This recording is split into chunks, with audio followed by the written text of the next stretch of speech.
హల్లెలూయా. మన ప్రభువైన యేసుక్రీస్తు వారి శక్తిగల నామంలో ప్రియ సహోదరి సహోదరులందరికీ వందనములండి. అందరు నిద్రలేచారా? బాగున్నారా? Welcome to another good day all.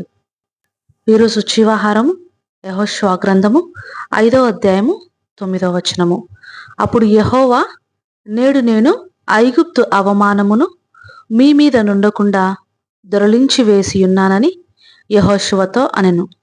అందుచేత నేటి వరకు ఆ చోటికి గిల్గాలను పేరు. Joshua chapter 4 verse 9. And the Lord said unto Joshua, This day have I rolled away the approach of Egypt from off you.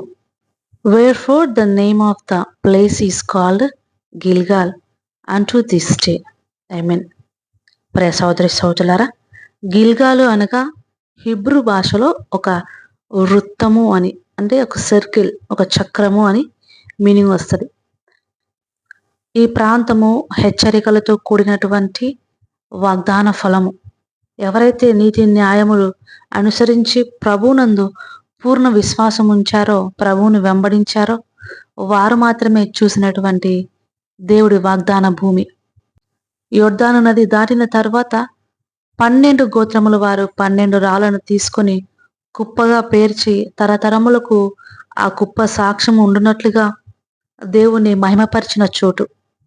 ఎవరైనా మీరు సొంత ఇల్లు లేక రెంట్ హౌస్లో ఉంటున్నారండి, అటువంటి వాళ్లకు చాలా బాగా తెలుసు అవమానాలు ఎలా ఉంటాయని. ఒక్క నెల 10 days లేట్ అయిందంటే వారు ఏ విధంగా మాట్లాడతారో అని. అప్పుడు ఏమనిపిస్తుంది? మనకు కూడా ఎలాగైనా సరే, ఎంత కష్టమైనా సరే ఒక సొంత ఇల్లు ఉండాలని చాలా ఆశపడతారు కదా. అలా కష్టపడిన తర్వాత ఒక ఇల్లు కొనుక్కుని ఆ ఇంట్లోకి వచ్చినప్పుడు వారి సంతోషము వర్ణనాతీతము. నిజంగా ఎంతో స్వేచ్ఛ పొందినట్లుగా, ఎంతో స్వతంత్రం వచ్చినట్లుగా, వారి సొంత ఇంట్లో ఇక మమ్మల్ని అడిగేవారు ఎవ్వరు లేరు, నన్ను పొమ్మని చెప్పేవారు ఎవరూ లేరు అని ఎంతగానో సంతోషిస్తారు.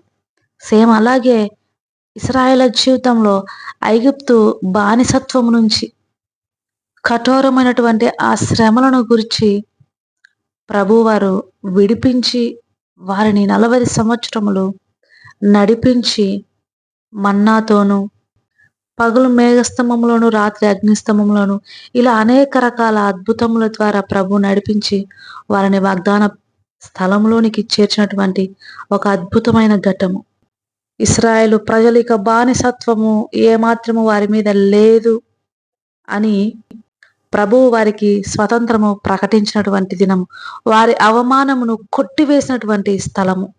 ప్రియ సహోదరి సహోదరులారా, ఈరోజు నీవు ఎటువంటి బంధకాలతో ఉన్నావో, ఒకవేళ నీవు అనారోగ్యమను బంధకాల్లో ఉన్నట్లయితే ప్రభువు ఖచ్చితంగా స్వస్థత దయచేసి స్వస్థతను గిల్గాలులో నిలబెడతాడు.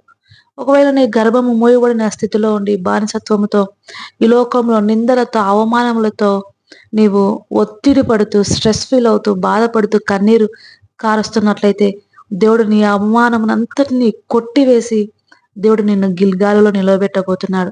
స్వాస్థ్యముతోను బహుమానములతోనూ నీ ఒడిని నింపబోతున్నాడు కాక. ఆమేనని చెప్పి రిసీవ్ చేసుకోండి.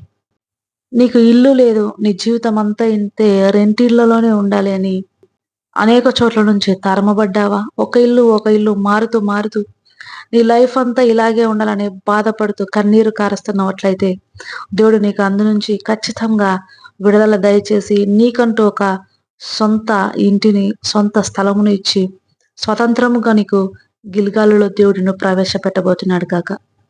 ఈ వాక్యంను స్వతంత్రం చేసుకున్న ప్రతి ఒక్కరికి, అది జాబ్ అయినా, గృహమైనా, శారీరక విడుదలైన, ఆత్మీయ విడుదలైన, ఒకవేళ నువ్వు శోధనలతో ప్రతిసారి లొంగిపోతూ దేవుడికి దూరం అవుతున్నట్లయితే, ఐగుప్తులో ఉన్నటువంటి అట్టి బ్రతుకునే నువ్వు బ్రతుకుచున్నట్లయితే ప్రభువును ఆశ్రయించు. ఇశ్రాయేలు మొరపెట్టినట్లుగా నీ మొర ఆయన చెవిని జొచ్చు వరకు ఎలుగెత్తి దేవునికి విలపించు. ప్రభు ఖచ్చితంగా నిన్ను స్వతంత్రంలోనికి నడిపించి గిల్గాలులో నిన్ను నిలవబెడతారు. ఆ సంవత్సరము వారు గిల్గాలులో ప్రవేశించి మొదటి పస్కా పండును జరుపుకున్నారు. వారు పంటను వేసి మొదటి పంటను వారు తిన్నారు. అప్పుడు అక్కడ మన్నా ఆగిపోయిందని వాక్యం సెలవిస్తుంది. ప్రియ సహోదరి సహోదరులారా, దేవుడు మిమ్మల్ని గిల్గాలులో ప్రవేశపెట్టినట్లుగా మీ యొక్క స్వతంత్ర జీవితంలో ప్రవేశపెట్టి మిమ్మల్ని దేవుడు బహుగా దీవించి ఆశీర్వదించును గాక. వినుచున్న మీ అందరి జీవితాల్లో ఈ వాక్యము నెరవేర్చబడును గాక. ఆమేన్. కళ్ళు మూసుకోండి, ప్రార్థనలో ఏకీభవించండి. ప్రార్థన. మహోన్నతుడా, మహాగణుడా, సర్వశక్తిమంతుడా, సర్వాధికారి, మీకు వందనాలు, స్తుతులు, స్తోత్రములయ్యా. మేము మొరపెట్టినప్పుడు మా యొక్క ప్రార్థనలకు చెవియొగ్గువాడా, మా ప్రార్థనలకు ఫలితము దయచేవాడా, పూర్ణ విశ్వాసంతో పూర్ణ హృదయంతో మా ప్రార్థనలన్నీ మీ పాదాల దగ్గర సమర్పిస్తున్నానయ్యా. ఎవరు ఏ యొక్క హృదయ వేదనతో ప్రభువా, ఏ అక్రతతో ప్రభువా, ఏ బాధలో ఉన్నారో ప్రభువా, వారందరికీ స్వతంత్రమును విడుదలను దయచేసి వారి నిందనంతటినీ కొట్టివేసి గిల్గాలులో వారిని నిలవబెట్టు దేవా. మీకు వందనాలు, స్తుతులు, స్తోత్రం. ఈ వాక్యం ద్వారా ఈరోజు మమ్మల్ని అందరినీ ఉజ్జీవింపచేసినందుకు, మాతో మాట్లాడినందుకు, నీ యొక్క మాటను బట్టి మీకు అనేక వందనాలు చెల్లిస్తున్నాను తండ్రి. వాక్యమై ఉన్న దేవా మీకు స్తోత్రములయ్యా. వెలుగైన దేవా మీకు స్తోత్రములయ్యా. ఈ లోకంలో మీ వెలుగును ప్రతి ఒక్కరికి పంచుతూ మార్గము, సత్యము, జీవమై ఉన్న ఏకైక దేవుని యొద్దకు ప్రజలందరినీ నడిపించుటకు, అనేకులకు సాక్షిగా నిలబడుటకు ప్రార్థనలో ఏకీభవిస్తున్న ప్రతి బిడ్డను పేరు పేరున మీ పాదసన్నిధిలో సమర్పించుకుంటూ సమస్త స్తుతి మహిమ ఘనత మీకే చెల్లిస్తూ నా ప్రభును నా రక్షకుడైన యేసు నామంలో అడిగి వేడుకుంటున్నాను పరమ తండ్రి. Amen, amen, amen. God bless you all. Have a good day.